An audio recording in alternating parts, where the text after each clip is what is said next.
Je m'appelle Amine, je suis originaire du Kazakhstan et j'ai vécu une enfance difficile. On m'a détecté un autisme sévère qui est la cause de mon abandon à 4 ans et je fus placé en foyer jusqu'à mes 12 ans, l'âge où je retournais chez ma grand-mère au Maroc avant d'être envoyé en France.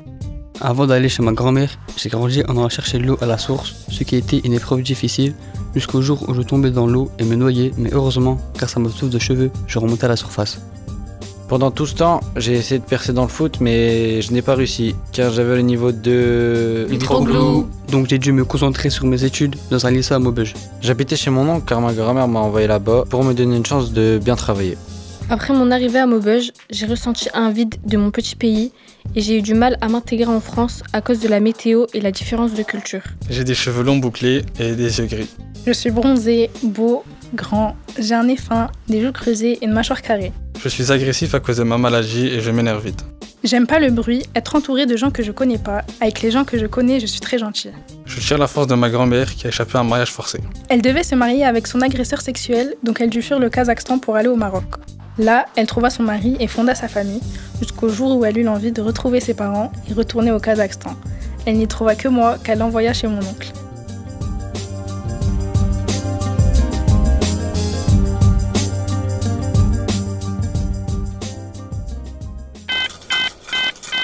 Encore ce réveil, le même qui m'oblige chaque matin à vivre la même routine que la plupart des autres lycéens.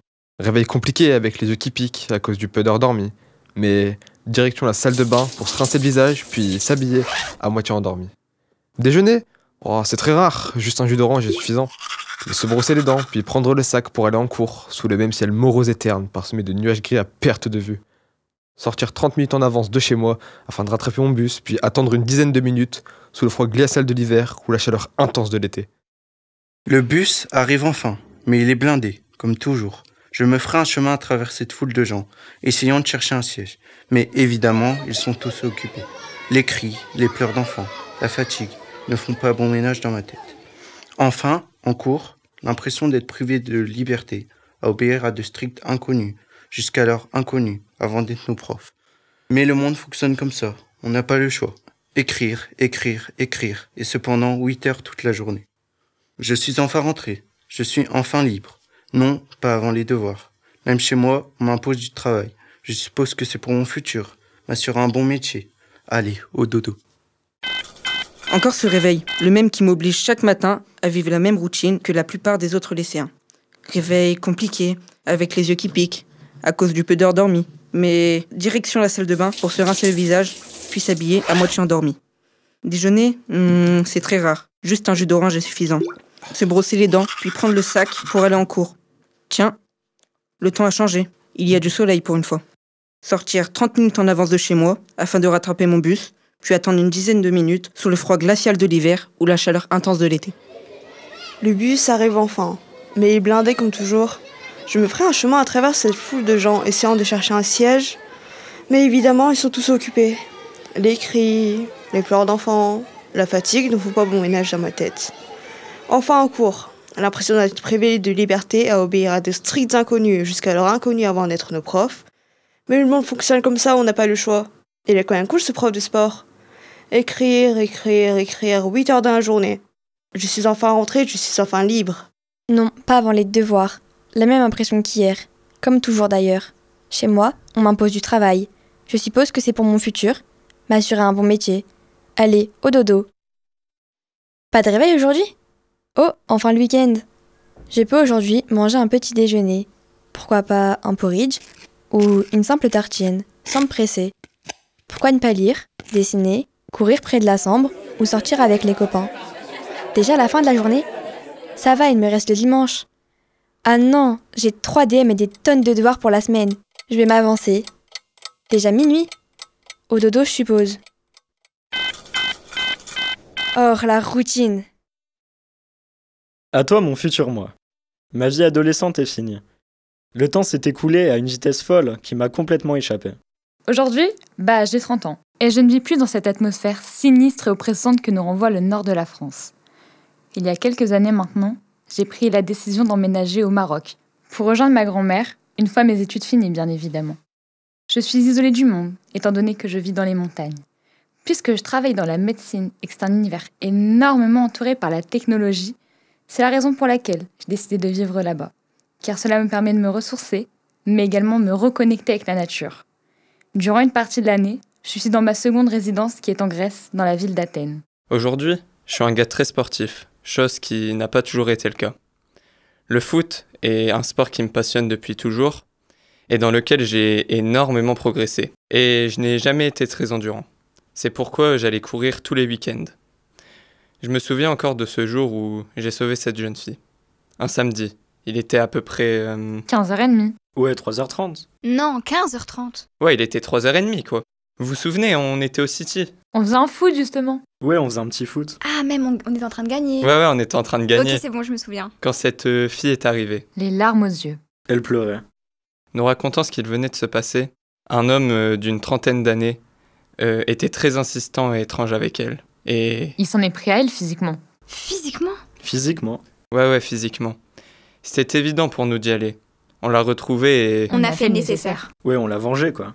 À l'heure actuelle, je suis quelqu'un de plutôt confiant. Physiquement, comme diraient les jeunes, je suis une frappe. Et c'est pas moi qui vais les contredire. Pour vous donner une petite idée, je suis la réincarnation de Chris Hemsworth. Dans le domaine du travail, je suis plutôt bien placée, surtout en tant que neurochirurgien réputé. C'est assez fréquent pour moi d'être invitée à des conventions. Elles se font un peu partout dans le monde et ça me donne l'opportunité de voyager autant que je le souhaitais. Bravo Amine, tu as de quoi être fière.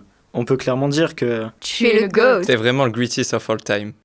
De là où je viens, j'ai réussi à devenir quelqu'un, ce qui n'était vraiment pas simple. Physiquement, tu as réussi. Professionnellement, t'as réussi, mec. Et à présent, tout ce qui te manque, c'est une partenaire. Avec laquelle je pourrais me poser et peut-être envisager une famille.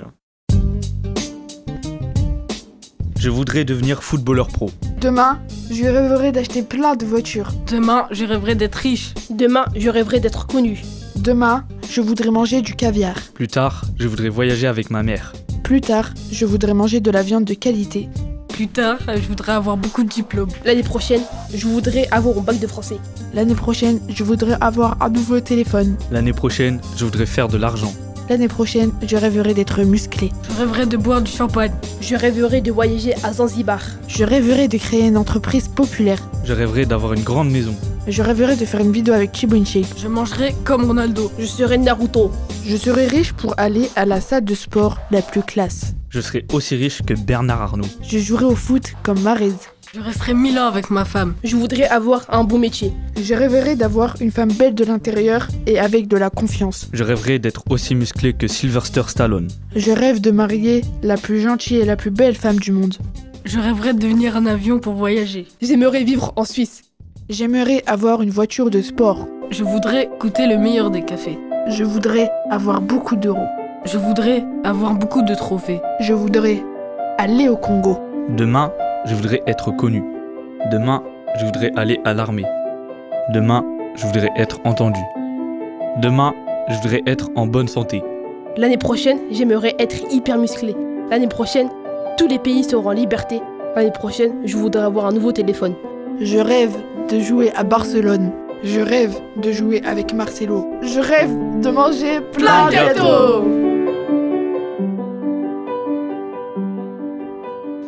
Une mise en voix réalisée à partir du récit Amine par les élèves de seconde 7 du lycée Pierre Forest à Maubeuge. Lola. Gabriel. Gibril. Marilou. Lucas. Nolan. Cathéline. Bilal.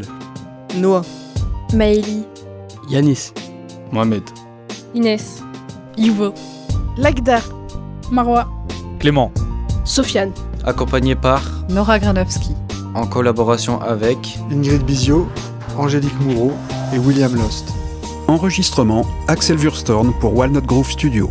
Musique issue du catalogue Make Me Sound Publishing avec des extraits de Retour du Bled par Yannick Sediki et Prélude en Do majeur de Jean-Sébastien Bach, interprété et enregistré par Nora Granowski.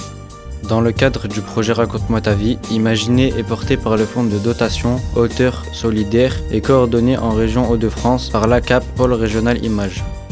Le projet a été mis en œuvre grâce à la région Hauts-de-France, la délégation régionale académique à l'éducation artistique et culturelle, la direction régionale de l'alimentation, de l'agriculture, de la forêt des Hauts-de-France, la Société des auteurs et compositeurs dramatiques et la Mutuelle des auteurs et compositeurs dramatiques.